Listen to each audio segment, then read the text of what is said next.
और उसी महाराष्ट्र में बीजेपी का गठबंधन स्वीप करता है और हमारा गठबंधन दिखता ही नहीं है, गायब हो जाता है। हमने जांच की तो पता लगा कि 1 करोड़ नए वोटर लोकसभा चुनाव के बाद 4 महीने में इलेक्शन कमीशन ने जादू से पैदा कर दिए। और जहां भी बीजेपी जीती है, जहां भी नए वोटर आए थे, वहां बीजेपी जीती है। हमारा वोट कम नहीं हुआ।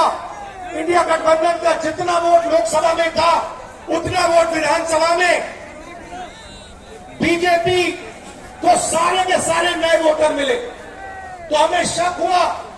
हमने इलेक्शन कमीशन से कहा कि ये आप हमें समझाइए, ये 1 करोड़ वोटर कहां से आए, कौन है।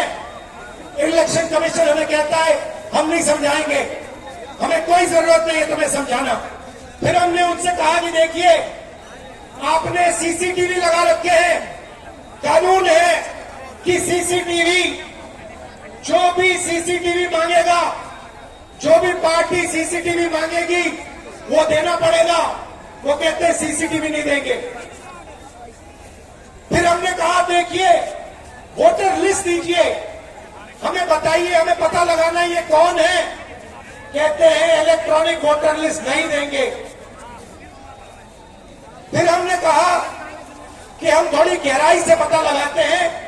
कर्नाटक में हमने एक लोकसभा चुनी, बेंगलोर सेंट्रल लोकसभा, और वहां पे एक विधानसभा में हमने वोटर लिस्ट को, जो कागज की वोटर लिस्ट होती है, 7 फुट कागज, उसको हमने एक एक करके छांट छांट कर 4 महीने लगे।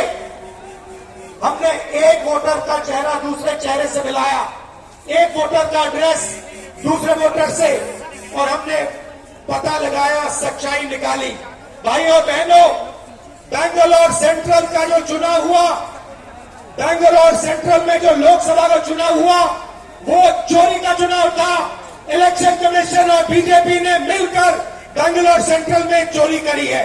मैं आपको ये गारंटी देके कह रहा हूं, मेरा प्रेस कॉन्फ्रेंस देख लीजिए, उधर लिस्ट बनी हुई है, डुप्लीकेट वोटर, फॉर्म 6 में अलग अलग एड्रेस, एक छोटे से घर में 50 अलग अलग वोटर, गलत एड्रेस, एड्रेस 0। हमने 1 लाख ऐसे वोटर देश को दिखा दिए। और इलेक्शन कमीशन क्या कहता है?